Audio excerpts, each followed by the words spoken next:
Welcome to the Book of Balance podcast, where real stories meet real numbers. I'm your host, Patricia Olegui, your bookkeeper and believer that business should serve your life, not consume it. Each week, we sit down with entrepreneurs who've built their dreams from scratch and learned to balance their books, their boundaries, and their energy along the way. Ready to turn the page on financial stress and write your own story of clarity? Let's dive in.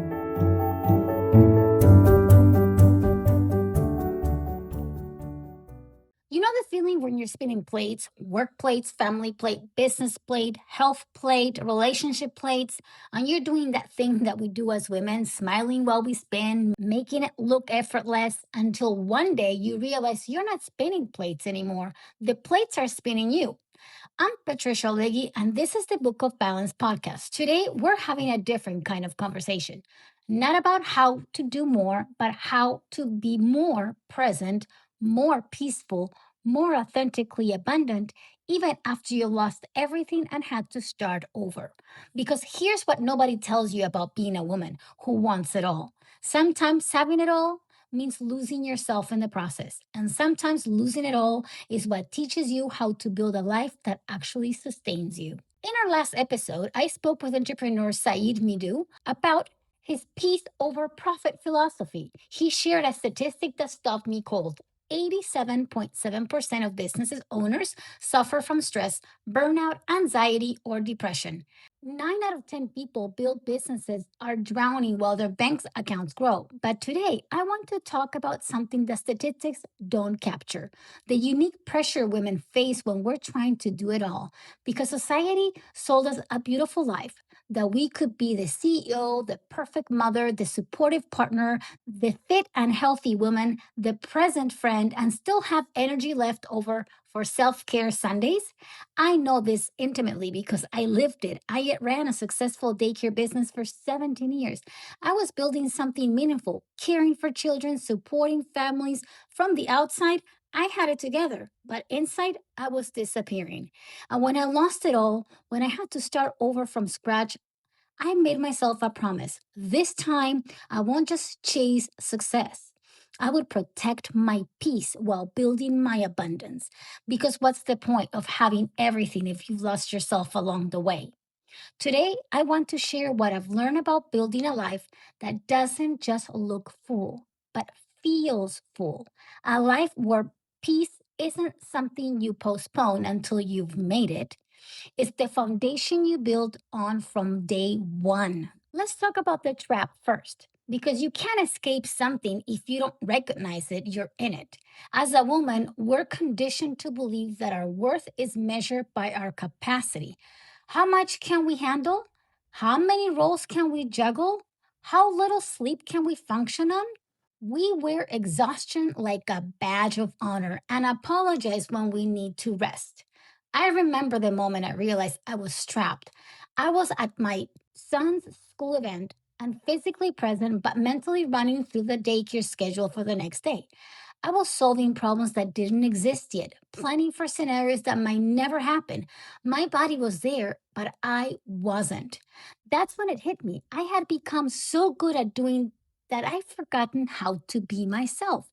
And here's what makes this particularly insidious for women: we're not just running businesses. We're managing households. We're emotionally laborers for our families. We're the default parent, the scheduled keeper, the mental load carrier. Even when we have partners, somehow the invisible work always lands on us. Said Midu talked about how he worked for 14 years without a day off. I can relate, except my version included no days off from the business and no days off from being mom, wife, household manager, and emotional support system for everyone around me. The grind culture he described for women is not just about building a business.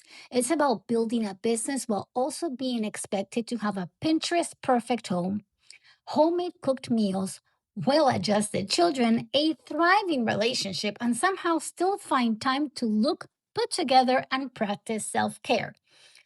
It's exhausting just saying it out loud. When I lost my business, I thought it was the end of my story. I had poured everything into it, my time, my energy, my identity. Without it, who was I? But here's what I discovered in the rebuild: losing everything gave me permission to rebuild differently. Saeed talked about his car accident as a wake up call. For me, losing my business was mine. It forced me to ask questions I've been too busy to ask myself before. What do I actually want? Not what I should want, not what looks impressive, not what makes other people comfortable, but what do I want? And here's what I learned: I want peace. I want to be present for my life, not just productive in it. I wanted abundance, yes, but abundance of peace, abundance of time, abundance of present, not just abundance zeros in my bank account. Starting over gave me something precious: a blank slate, no systems to maintain just because that's how we're always done it, no obligations that I had outgrown but felt too guilty to release. No versions of myself I was performing for everyone else. I was done with that. I could build from scratch with intention this time around. I thought about Saeed's question that he asked before talking on anything new: will this take away my peace? And I add my own: will this allow me to show up as a woman, mother, and entrepreneur the way I want to be? Because here's what I know that I didn't know before: you can rebuild a business, you can recover financial losses, but you cannot get back the moments you missed while you were drowning. You can't recover the version of yourself you lost to burnout. So, how do you actually do this?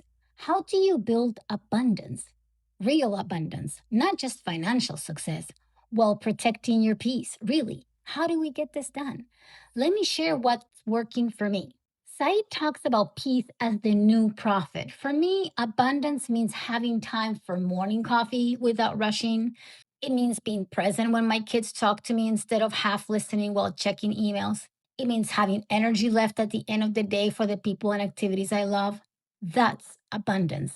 Not just having more money, having more life. I learned this from running my daycare. I had to tell friends I couldn't give discounts even though I felt uncomfortable, because I'm giving away my limited slots at reduced rates. I'm not just losing money, I'm stealing from my own family's security and my own peace of mind.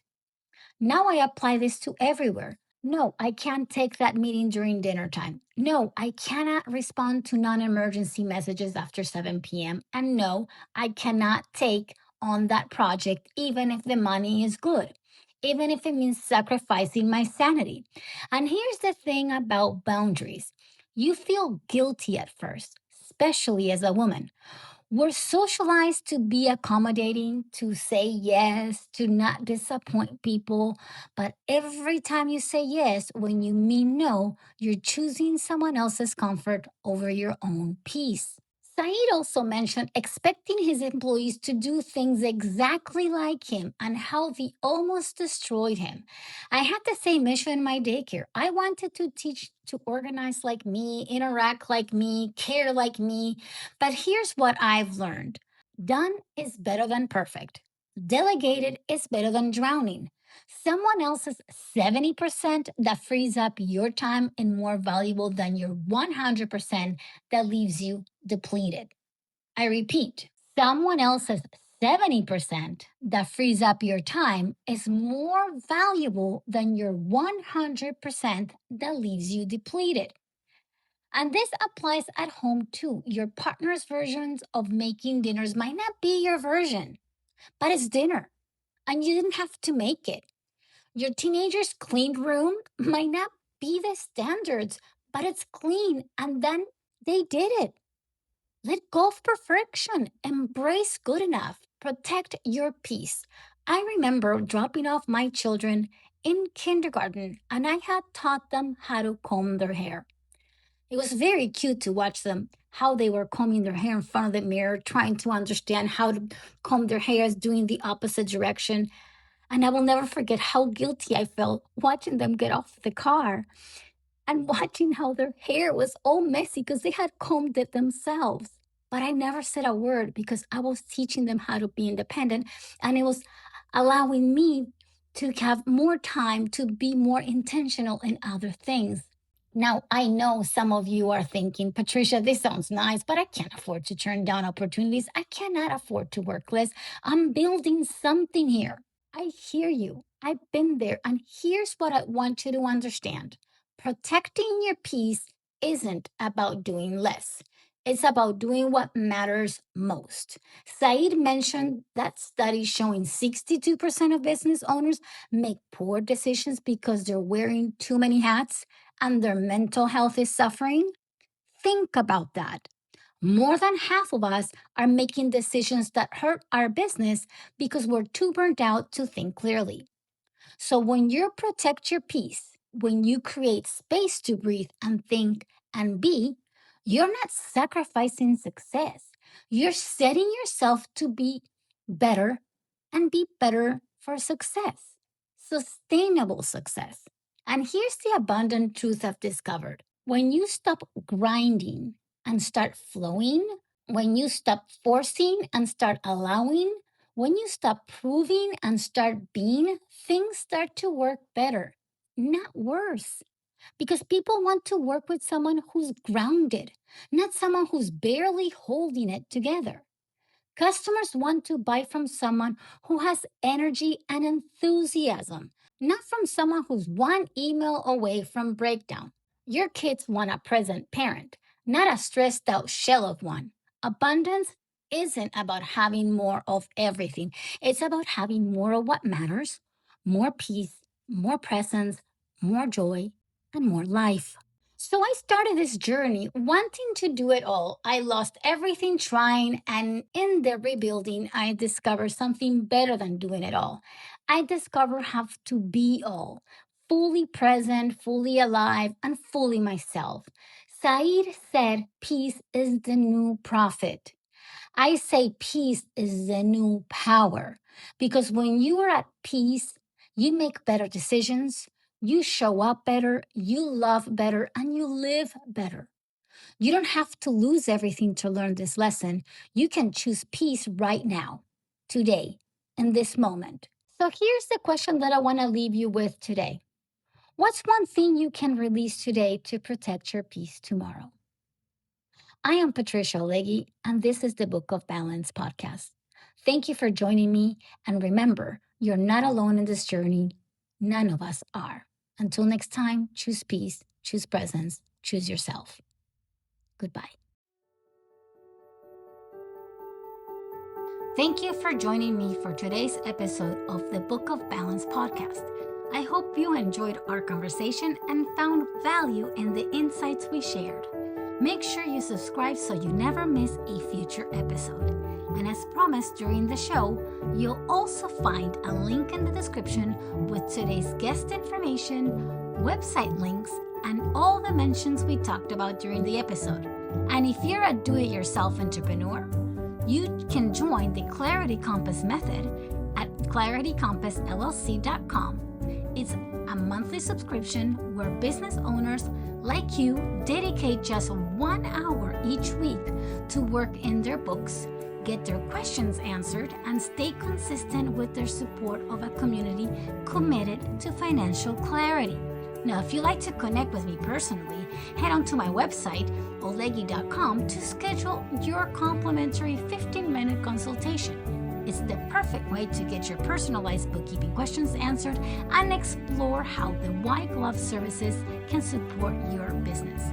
And on the last note, remember, we are not lawyers or financial advisors. Everything shared here reflects our professional opinions and is provided solely for educational purposes and entertainment purposes only. So thanks again for listening, and until next time, keep your compass set on clarity.